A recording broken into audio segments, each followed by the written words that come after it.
This question is from LOL Gina. The person asks, it's in response to a video I did before.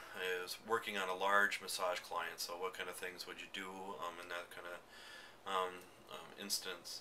But with this question that the person asked, what about somebody that was very muscular, like for an extreme circumstance as a bodybuilder?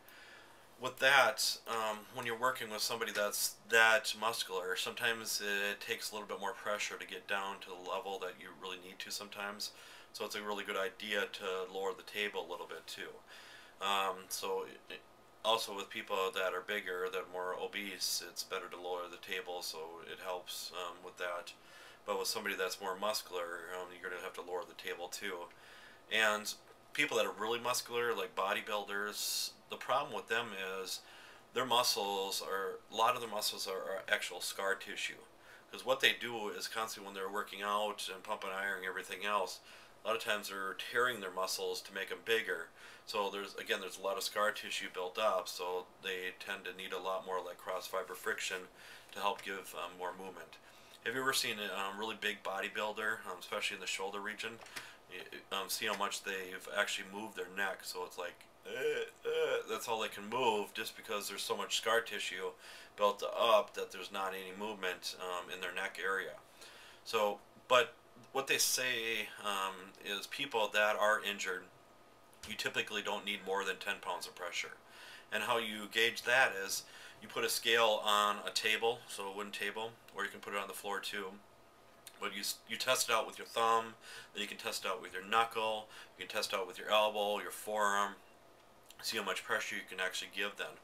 I myself have given up to 130, 140 pounds with my elbow or forearm region, so get pretty deep with that. But again, if somebody's typically injured, you don't usually need more than 10 pounds of pressure, but it all depends on what level the actual injury is. But again, a lot of times muscles will overcompensate, so they'd say they are injured on the bottom level of the muscles.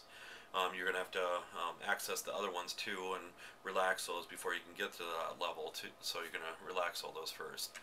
But again, with somebody that is more muscular, you might have to have them help out a little bit too. There's techniques like active release, it's called, so you're pressing an area and then you're moving it around and you're stretching it out. But you're just stabilizing one area, so if a couple seconds stretch, relax for a little bit, a couple seconds stretch a little bit farther, relax a little bit. Or techniques like rolfing, structural integration techniques, the slow, deep glides to get to those levels then for people that are more muscular. But stretching might be a little bit more beneficial for people that are more muscular if you can't get enough deeper pressure. Or again, just lower the table a lot so you can get into those areas, and use a lot less oil, of course, because you don't want to slip, so you want some traction when you're getting those areas first too.